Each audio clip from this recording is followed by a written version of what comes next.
Welcome to the best hour of their day podcast with your hosts, Jason Fernandez and me, Jason Ackerman. With more than 20 years in the business, as both coaches and affiliate owners, our passion is to help create world-class affiliates and coaches by building better boxes. Welcome to the best hour of your day. We're really making a home here At the Best Hour Studio. at the Best Hour Studios here in Dallas, Texas. We're moving the headquarters. HQ. Best Hour. We should- BHHQ. Ooh, we should relocate to all the big companies are Freedom going to land. Texas. Yeah. Freedom Land. Let's You do can do it. anything. I saw a Nate, guy you riding a moving? horse with a gun. So you're born in Texas, Cody? I was born next door. Louisiana, Mm-hmm. Alabama's kind of like the same as Texas. next door to I me. was in Tennessee. Come on. Are you born in Tennessee? Yeah. But yeah. All right. Well, let's do it. Alabama's like kind of next door to Louisiana. It's like via Mississippi. Yeah, it's like 2 degrees from Texas. 2 degrees. Pretty much. So anyway, when an affiliate is in any phase, just like your training, you need to know where you're lacking and what you need to work on. Yeah, one of the things that people struggle with the most. So, and what I think what's important about this conversation is this applies to everybody. So think of an affiliate who, by all metrics, is crushing it, because I can think of 3 or 4 off the top of my head who I've had this conversation with that I could name by name, that I've had conversations with this week, that by all metrics, Today.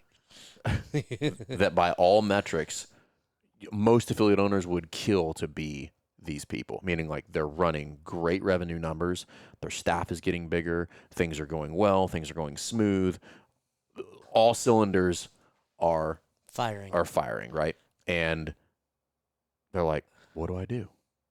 I feel directionless, because I've kind of like gotten to what they feel is like, I'm here, right? It's like, what do you do? And that's, for a moment, a very good feeling. And then very quickly, like, panic. Well, it speaks to the never-ending game of business, which is like, you think you get here and you're done, and you get there, and it feels like a void. You're like, wait, what? What do I do? And there's no end. There's no end to it. And that can be really, that can make you very anxious if you don't know how to continually reassess and to get clear on, like, what should I be doing? Right. So there is no end to that. I'm always kind of like looking at the next thing. Like, I was talking to Marcus today, and he was like, oh, he's like, we're going to do this. And I'm like, okay, cool. I'm like, that is the project for when we finish this other match of the project. Like, We're in like 2028 now, Marcus. Like, can we reel it in? But this is where I think it actually gets fun, because by the way, every team needs a Marcus on their every team team to do needs that, a Marcus, right? right? So, like, I think we're not really sure what that means, but every team needs it. No, I'm It just means kidding. we keep our jobs. He's the if we say nice architect. things about He's the architect. But like, how do you create that where, like, there's a Actually, I'm the architect. No, my personality. Personality? Yeah, I think so. yeah, but I think you are the architect. yeah, but nobody really knows what that means. Yeah, Yeah. yeah. All those you got all those protagonists up there at the top, Yeah. like doing whatever. Yeah. We have a team full of protagonists for sure. No, but I think once you kind of learn, or either you get a tool or you learn to do this, you kind of never run out of things to work. It's just like it's like when It's you training, get, right? Well, it's like when you get really good at coaching. When you're first coaching, Yeah. you're just like, oh, you have somebody like, teach the air squat. And they're like, I'm done. I don't know what to do. Right. And they're just like, oh, and Do 5 more. do 5. Yeah, right. You'll find something. Versus when you get good at it, you're like, 5 minutes. I'm like, That's it. can I get an hour? Like, I have an endless number of things that I want to get to inside of this process. My mentor Sasha talked about simple, complex, simple. Have you heard of it? He was at the before? Boston Summit, by the way. Yeah. Well, You weren't there, but he was there. I know, but Sasha was my financial planner, and I know. I know there's like things I shouldn't say, but he represents other people that you know. Multiple, yeah. So anyway, that's why he was there. Got it. Anyway, if you need financial advice, let me know. I'll introduce you to Sasha. You will not be getting it here. Yeah. So, but simple, complex, simple. And it's simple is basically you don't know what you're doing. So it's like, oh, it's just so easy. I just Right. say down, they go down. I say up, they stand. Complexity, it's like, oh, heels, knees, depth, arch. Like I have to really dive in. And then the far side is simple is making it easy again, which is like, cool. I'll say down, I'll look at their heels. Right. Right. And it's the same principle for the affiliate owner. Like simple as like, we'll just open this thing.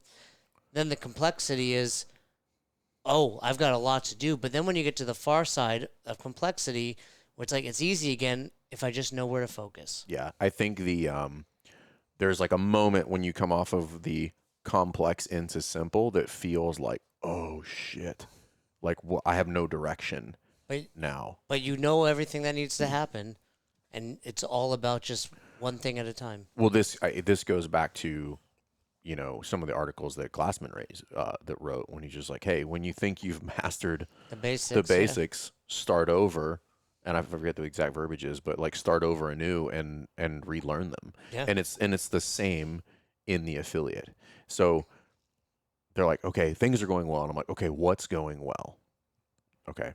So they're like, well, this is going well. This is going well. So we can use, broadly speaking,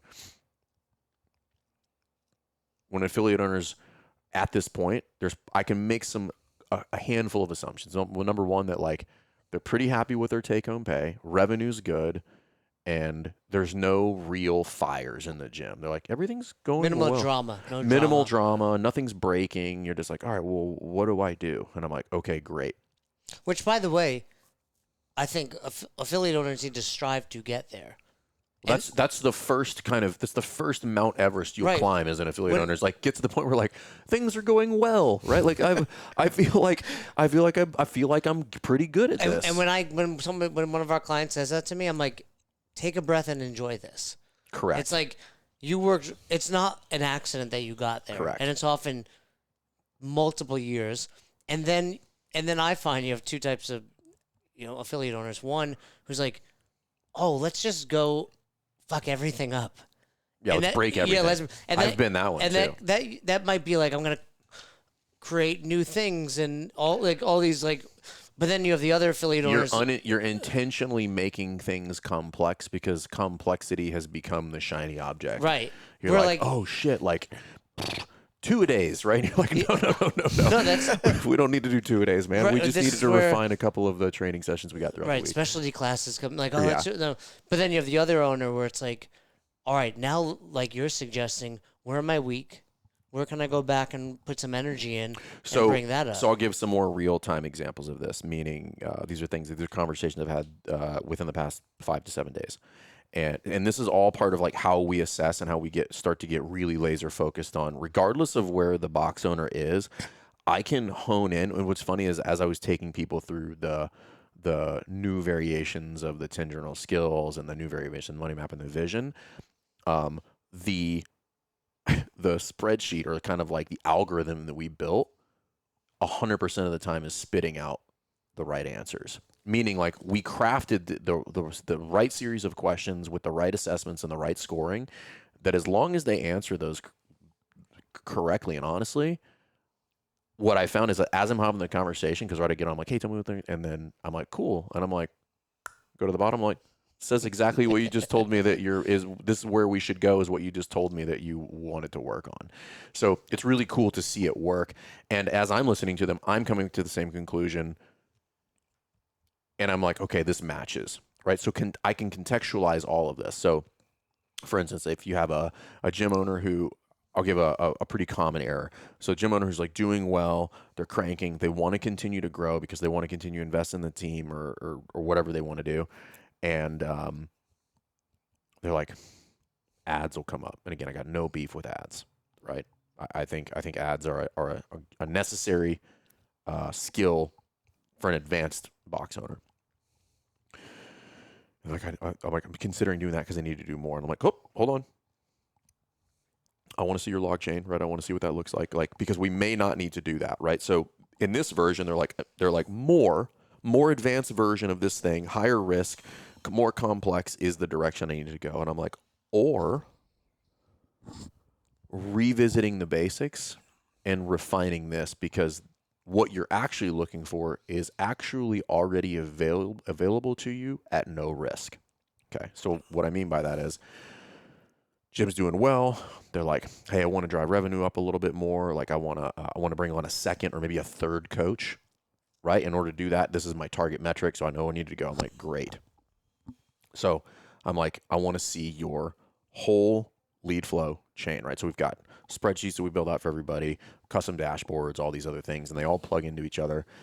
And I can say, let's look at this. Let's look at this chain of events that you have right here and say, well, you don't need to bring in 50 more leads. We might need to get 2 to 3 more, which we can do organically, doing a handful of things. And then I'm going to need you to revamp your outbound communication strategy to get there maybe a little bit faster and maybe tweak what that conversation looks like, right? So things would be somebody's coaching on a screening call, or they are using a lot of soft talk in the reach out. So now the consumer is driving the conversation, right? So we have to tweak that. So then we get maybe 1 or 2 more leads on the front end than we already had. And then I get more shows from those leads, at which point my conversion rate will be higher. And now I have everything that I need. And all I had to do was go back and revisit the basics of this already existing healthy pipeline of leads that I already had. And this is an example of wanting to go to complex before you come back here and master the basics, which is like, until you optimize that one, all you're going to get if you make this complex is a bigger problem than you already have. The key is you're not aware of it. You will be aware of it when you get a bigger problem. The issue there now is it comes with a significant amount of risk because I'm spending money in order to do that. Well, and a ton of time to do ads, for example. And again, I got no beef. I think there's a really solid place for that, and I am a fan. Not until you know how to do the basics, right? Like I don't want you playing craps until you can tell me you understand the rules of the game. It's somebody like, hey, I want to learn about nutrition, right? And you're like, hey, meal you know timing. what? Right, and protein, carbs, and fats. No, but when should I eat? And you're like, don't worry about it. Yeah, it doesn't matter. Don't worry about that. Don't worry about supplements. Don't worry about anything. Track. Let's just, right? And that's the same thing. Like, let's worry about this really. Oh, by the way, I'm gonna have to spend tens and more hours on learning. Right. I mean, I don't even want to tell this story. It's fine. We had a client. Are you convincing me that it's fine? How does I really know how this is working? I'm convinced it's fine because I love the guy, but like we had a client, and he was like, Jay, I'm gonna learn Spanish. Oh, I know what you're talking about. And I was about. like, why? Why are you gonna learn Spanish? He's like, I realize we just have like a large Spanish speaking demographic in the area. I was like, do you think that's the best use of your time? Learning another language? Like, why don't we get the English-speaking people? Or why can't Spanish-speaking people just take class and you point at your elbows when they need to get better go at up, visual cues, right? man. So it's like, but it was a perfect example of like, let's make my life harder. Right. And which, I do know exactly what you're talking about. So the other example might be, somebody who is a huge pain point for people, social media. Yeah. Right. Because they overcomplicate it. Well, number one, I could have a whole separate conversation about social media, but the question becomes is like, if we're talking about clarity and prioritization, I'm like, how much time are you spending there? Like this much time, and I fucking hate it. And I'm like, yeah, great. Welcome to the club. Okay. I'm like, spend a fraction of that time. Minimal viable product on social media. That's a separate discussion, but I'm like, what's not getting done because you're spending so much time over here that we should be working on? And they're like, so they're spending all this time trying to get social media done. Meanwhile, they don't have a budget, right? And they want to hire a new coach. It's just backwards. Right. Well, they don't have a budget and they want to hire a new coach, right? I'm like, well, hey, you're trying to drive this social media training over here with the incorrect assumption that that's going to bring you revenue. Okay. And if we learn the fact that if I gave you more revenue, you could manage it anyway, at which point you'll never be able to hire this magical person that you want to bring into the gym. So I said, let's put that off to the side here real quick, and we will revisit it at a later date, right? So on a list of 100 things, that becomes 101, right? Just take it off the table, put it over there, do minimal viable amount of work over there to not look like complete hot garbage on the internet. Great. Cool. Let's come back over here. Let's get a budget in place, right? That becomes my priority moving forward because now the understanding is that if you want to hire the coach, we have to figure out if we can pay them. So we get a budget in place. I'm like, what does the budget say? It says I can pay them. Great. Keep running that exercise. Now that we know that, let's see if we can find somebody. But Aha. Where's the spoon? Okay. Coming to America. Coming to America reference. That was great. Where's the spoon? That was Vern's best Israeli accent. I liked it. What? Now we come to find out, I'm like, you want to bring a coach on? I'm like, you have no idea what this person would do. Okay. Where do we need help? Okay. So now your priority goes, cool. So I freed up time over here. I got my money in check over here. Now I'm going to create some sort of job that I could like hand to somebody. Like, hey, you're going to come in and you're going to be managing, you're going to be doing this many hours of coaching, and then some of your side administrative tasks will be, inputting WODs into push press or Wodify or whatever, and you're going to be sending out, and you're going to be building the monthly newsletter. I'm like, cool. I was like, let's start frame that whole thing up. And then I want you to build out all of those processes. Right, you in there was like 5 right. newsletter. 5 things. What's Yeah, 5 that? things, right? But the point of all of that is like when we start to assess and we look at where people are struggling, right? So we looked at, if I was to go through the 10 general physical skills, they were weak on team, right? Because they would needed another coach. And so that might have scored the lowest, right? So if they scored 0 to 10 on everything, and team was number 2, right? And you could look at this 2 ways and we say, okay, well, let's just go fix the team. And I'm like, well, you can't fix the team without money. So just because it's like your elbow hurts. It's triage again. Right, it's triage, right? It's like your elbow hurts, but that's not the problem. The problem is your bicep is a mess, right? Or you have like this much extension of the wrist because your forearm is jacked because you've been doing pull-ups and rope climbs nonstop. Amongst many other things. Right, right. So I got the joke. So then going back over there and understanding, okay, well, if you want to solve this problem, this goes back to like root cause. So what is the root cause of your problem? The root cause is you don't know, you're not managing your finances correctly. You have no budget. You have no budget, correct? Which is like, if I re-engineer that and I'm now give you this tool, well, now what I can do is I can, okay, now we can solve this problem. But I do need some things in place before I bring on the other teammate in order to not create more operational problems, right? Because you're scoring an average on operations. For example, already. that newsletter. Right. Like before we hire this person, Correct. what's the system for getting? Correct. Let me ask you this. So building this process of like, what are the stepping stones to get there? And what seemed to be out of order, by the way, and this is like the real riddle of the whole thing. It seems out of order if I was to be like, hey, first you're going to do this and you're going to do this and you're going to do that because you're like, I need more help. But budget never seems out of order. I mean, it can. Like I've had gyms where they have great cash flow. Like we just brought on one. They're like, I looked at their books and I was like, congrats, you guys have tons of money. But even without would you say so that's a different example. So they come in and I'm like, they have tons of money. Where most people come in, I'm like, we're not starting on building your team. That gym? And I was like, we're going to build a fucking team. Why? Because you could pay 3 of them right now. So let's get to that relatively quickly, because what you're telling me is that you're drowning under work, and you don't need to be, because I'm looking at your finances here and they just didn't know what to do with it. And I was like, great. Money is a lever. I'm like, cool, but like, what do I use it on? Okay, well, let's use it to get you some time, which is like, we help you build the team. So I still want you to get a budget together, but the budget's not really the priority because you have plenty of cash on hand. Like, but now is the perfect time to put a budget in place. So let's do it. It's much easier there. But we're going to do that in tandem with like, let's also build you a team. right? There's a difference in budgeting when you have money and when you don't.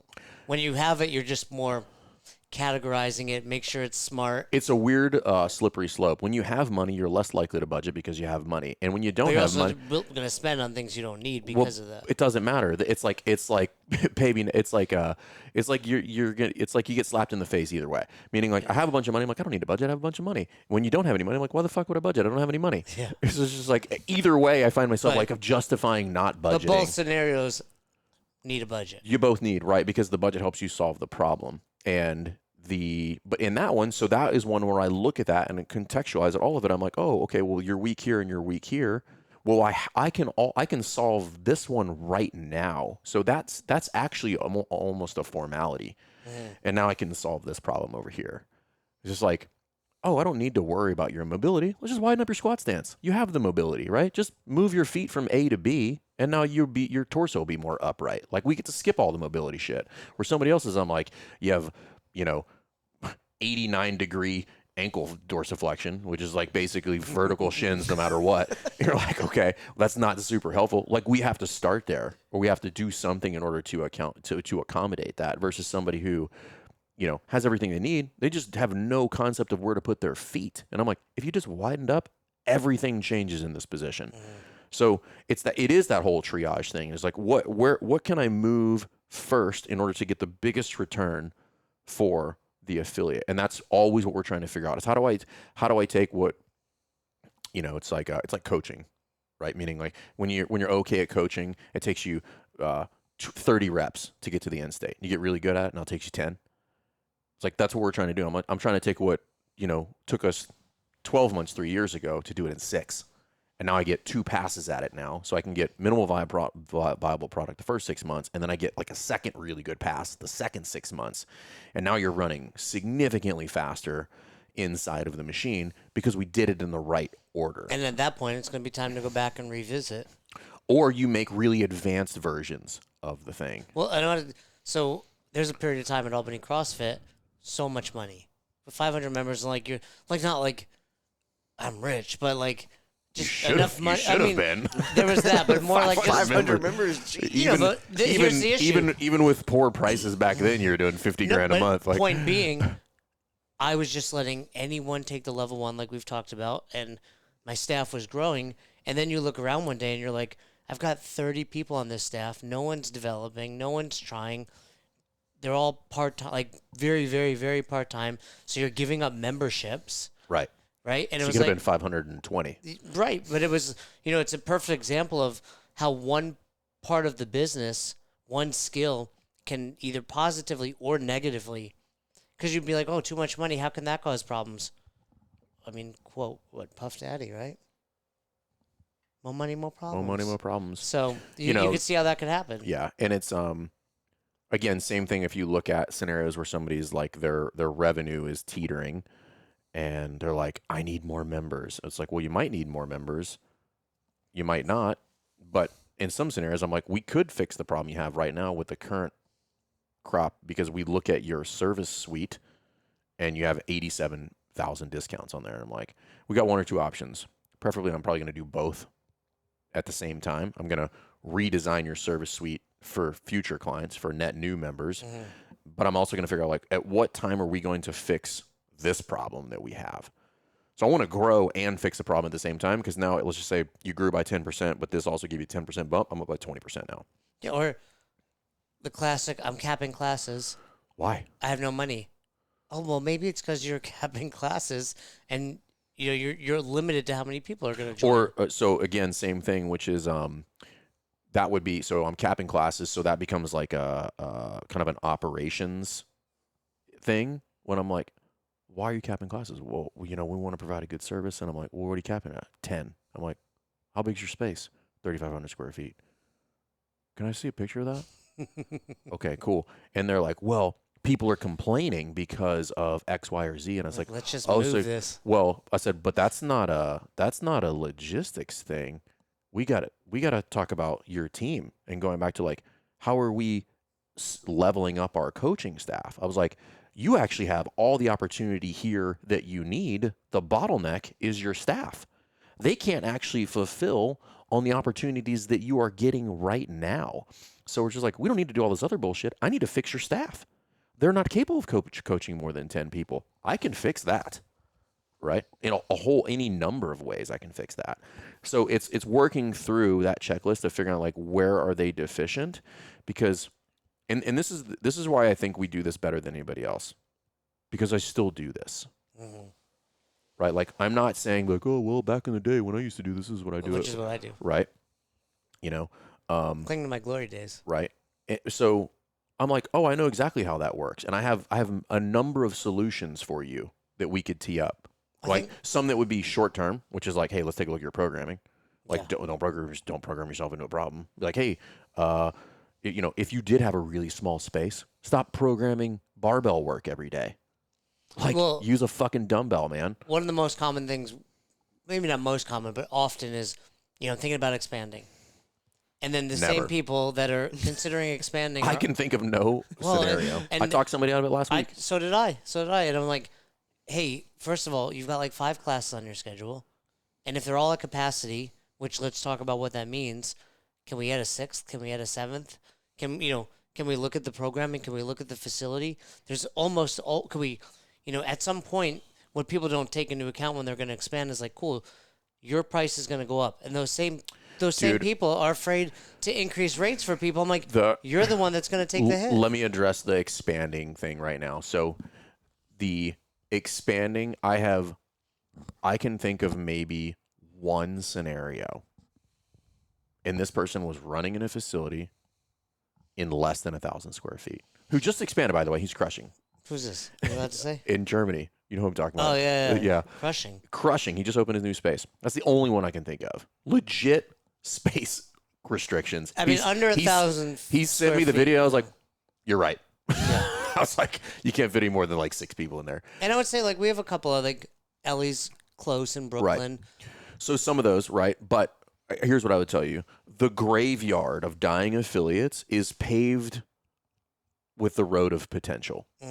Meaning, like, they're like, hey, Joel, That down.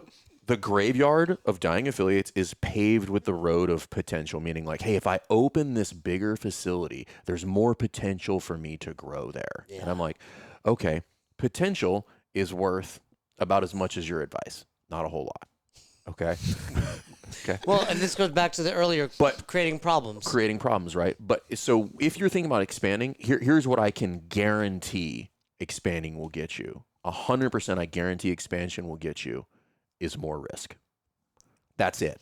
It will get you more liability when you expand. There's nothing else that is guaranteed to you other than more risk. Now, yes, there are examples out there where like you move to a larger space, it's less money. I'm like, they're few and far between. It's very unusual. And if you take that, that's not what I'm talking about. Okay.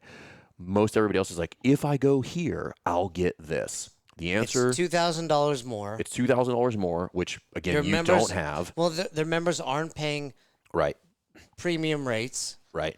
So that is another one, which is, okay, you were there like, hey, I have a capacity problem. And I'm like, nope, you have an operations deficiency that we need to address, which is like, you're trying to jam more people.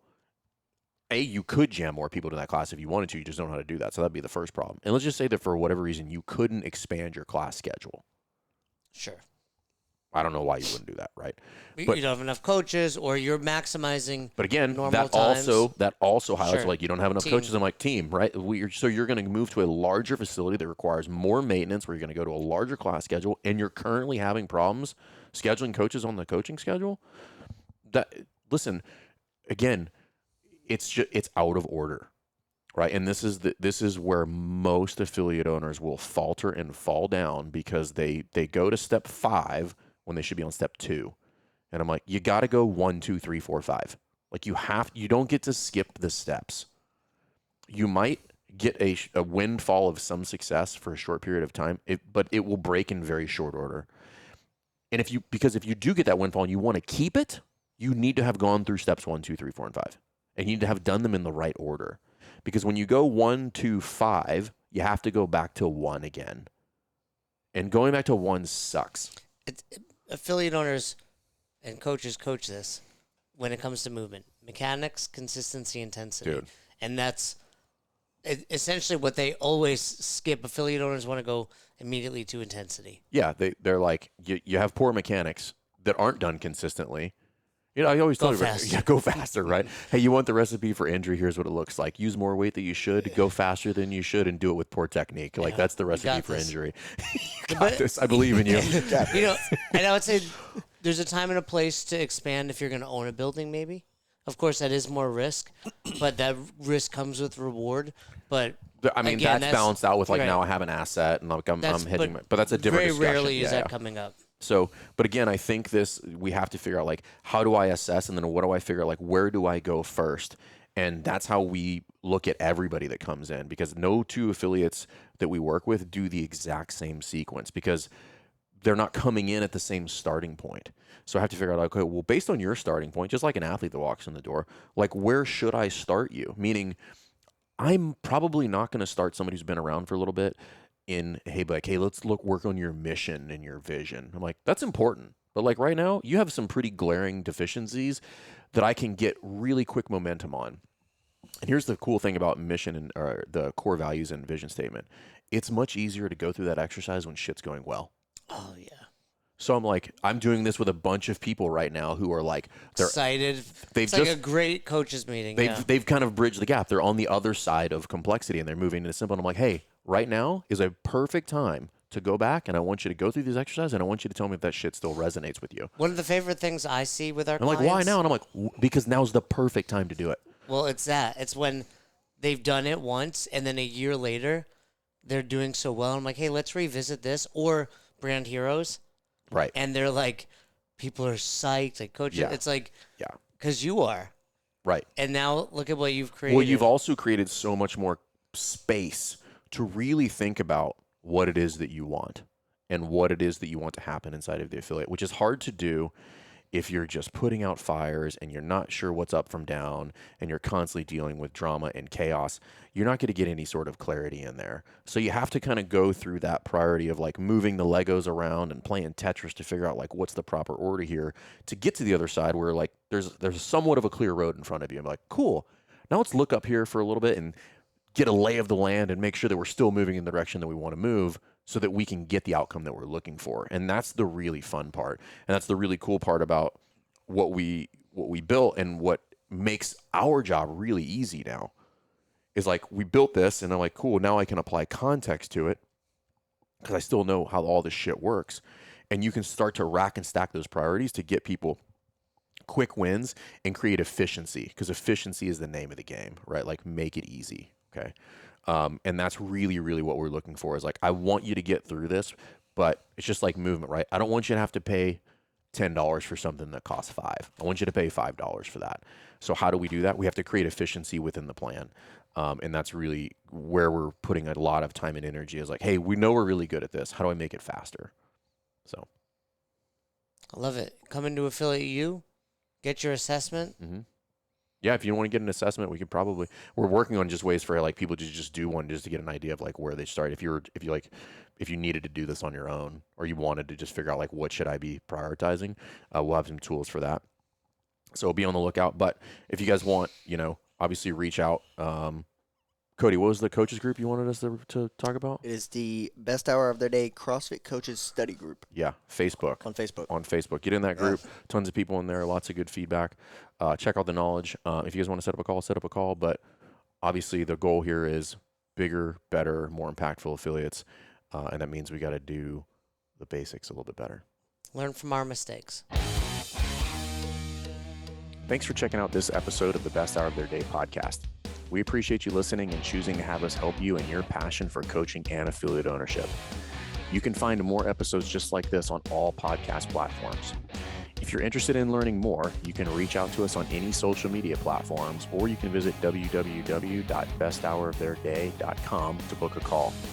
If you found this episode helpful for you, please share it so that we can help other coaches and affiliate owners to help build a bigger and stronger CrossFit community. Thanks for listening.